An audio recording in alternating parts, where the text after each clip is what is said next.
In Grandma's Attic, Chapter 22, What Grandma Lost.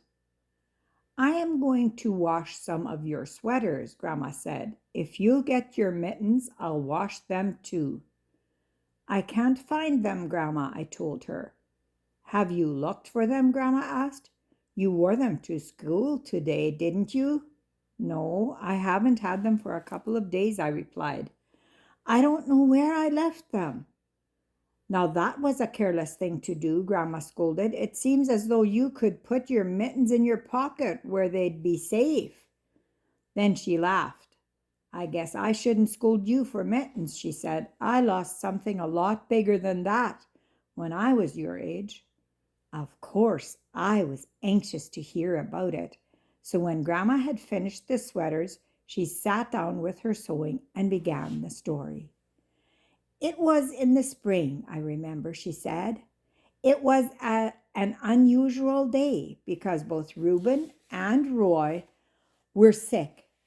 Ma was quite concerned about them, and she hadn't paid much attention to me that morning. It wasn't until I was getting ready to go out the door that she really noticed me. Where are you going, Mabel? She asked. Why, I am going to school, I replied. It's time to leave. Oh, no, Mabel, Ma said. You can't go by yourself. You've never walked all that way without one of the boys. You'll just have to stay home today, too. Oh, Ma, I cried. I don't want to stay home. I feel just fine. I can take Nellie in the buggy. Then I won't be alone. Ma looked doubtful, but she had the boys on her mind, so she said, Well, go ask Pa about it. If he says it's all right, I suppose you can. I hurried out to the barn, sure that Pa would see things my way, but he was reluctant too. I'd take you to school myself, Mabel, he said, but with both boys sick, I'm behind in the chores this morning. I'm not sure you can handle Nellie. Oh, Pa, I said, you know I can. I've even driven her to town when you were along. She knows the way to school, even if I didn't show her. Pa regarded me thoughtfully for a moment. I guess you can't start any younger, he said.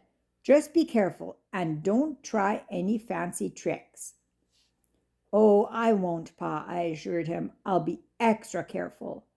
I ran back to the house to tell Ma that I could go, and Pa hitched Nellie to the buggy.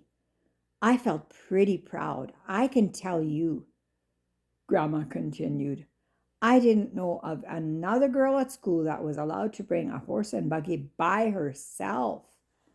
A lot of the boys did, of course. In fact, some of them just rode their horses to school. As Nellie clip-clopped along the road, I began to imagine what the boys would think if I should come riding up to the schoolhouse on my horse. They would certainly take notice of me, I was sure. The more I thought about it, the better the idea seemed to me. I began to wonder how I could manage it. It didn't occur to me at the time that I was conforming to the things that would make me popular instead of doing what my father wanted. The temptation to be noticed by the boys was irresistible. I had often ridden Nellie around the farm, so that was no problem. But what could I do with the buggy? By the time we came to Carter's Grove, I had forgotten about Pa's warning against fancy tricks. I decided that here would be a good place to leave the buggy for the day. I would put it off the road among the trees and get it on the way home. It didn't take long to unhitch Nellie, but it was a little harder to push the buggy off the road. It was only a small one, but I wasn't very big. Nevertheless, I managed to push it in to a spot where I thought it would be safe for the day. Then I climbed on Nellie's back and continued on to school. Grandma smiled to herself as she sewed. Then she continued. I was right about causing a stir at school, she said. The girls all gathered around, and even some of the boys looked pretty envious. When we went into school, the teacher mentioned it. Your father must trust you, Mabel, to let you come alone with the horse. You must be very careful and go straight home after school. Yes, ma'am, I replied. I will. But I was beginning to feel ashamed of myself. Pa had trusted me, and he certainly hadn't expected that I would leave the buggy along the side of the road. However, the pleasure of having Nellie at school kept me from worrying about it for too long. I would hitch up the buggy on the way home and no one would need to know about it.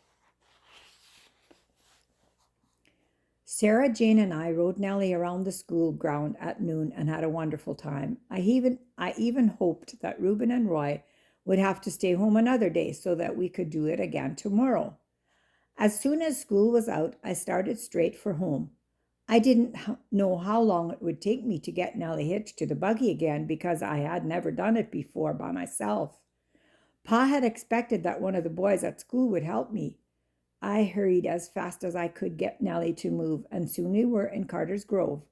When we reached the spot where I had left the buggy, we stopped, but I didn't get down from Nellie's back. I just sat there and looked at the trees. The buggy was gone. I glanced around to see if someone was playing a joke on me, but no one was in sight. Nellie stood patiently waiting until I was ready to go. There was no use standing in Carter's Grove any longer. Someone had obviously come along during the day and taken the buggy. Maybe they had even taken it home, and I was sure to have something waiting for me when I got there. I was a pretty unhappy little girl, Grandma said. Besides having to face Pa, the boys would hear about it and never let me forget it. Fortunately, Pa was out in the field when I got home, and he didn't see me come in on Nellie. I put her in the barn and quickly ran to the house. Ma was relieved to see me. "Did you get along all right, Mabel?" she asked. "I worried about you all alone with the buggy." I nodded and went into my room to change my clothes. Ma would really have worried if she had known that I didn't even have the buggy. I knew she would find out, but it seemed better to wait as long as possible to break the news. I was so worried about what I would tell Pa that I must have looked sick, for after a while, Ma felt my forehead. "Dear me," she said, "I hope you aren't coming down with what the boys have. Do you feel bad?" "No, Ma," I replied. "I feel fine. I'm a little tired, I guess." I got busy setting the table for supper and helping Ma around the kitchen. Long before I was ready for it, Pa came in to wash. I see you got back safely, Mabel," he said with his face in the washcloth. "Wash dish. You should have called me to unhitch for you. Where did you put the buggy anyway?" "I guess I lost it, Pa," I said in a small voice. Pa stopped splashing water and there was silence in the kitchen. "You guess what?" he said in a puzzled voice.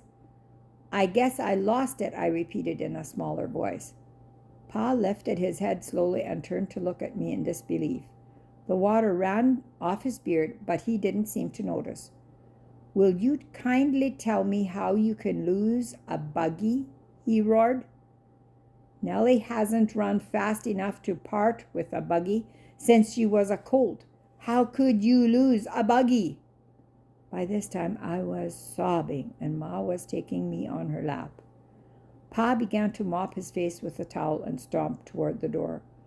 "I declare," he said, "if I had thought you could lose a buggy right out from under you, I never would have let you go this morning." "Marianne," he said to Ma, "how could that child possibly lose the buggy between here and the schoolhouse? I just can't believe it. Maybe you know something about this girl that I don't know," he ended in disgust. "Let's just calm down and find out what happened," Ma said. "Now tell us, Mabel, where did you put the buggy when you got to school?" Bit by bit, I managed to sob out the story of what I had done. Pa ate his supper in silence, every so often stopping to look at me as though he couldn't believe that any daughter of his could be so foolish. As soon as prayers were over, Pa clamped his hat on his head and started out to find the buggy. I waited fearfully for the sound of Nellie's hooves on the road. So far, Pa had not mentioned what my punishment was to be, but I was sure that it would not be a light one. Finally, after what seemed hours to me, Pa returned with the buggy. He had found it. he said, in Carter's Grove. Some of the older boys had seen it there and, thinking I needed taking down a peg, pushed it into the woods a little farther. They were sure that I could find it, but since I hadn't gotten off Nellie or looked beyond the spot where I had left it, I had not seen it. Pa sat down and looked at me soberly. Mabel, he said, since you can't seem to get over the habit of being so thoughtless, we can't let you go to school alone again. If the boys have to stay home, you'll have to stay home too. Maybe when you've grown up a little more, we can trust you, but for now, you'll have to be watched like a little girl. Then he kissed me and sent me to bed. I felt much worse than if he had paddled me good, but it certainly made me think about my foolish tricks. Grandma looked at me with a smile. Now, see if you can't find those mittens at school tomorrow, she said, and try to be more careful from now on.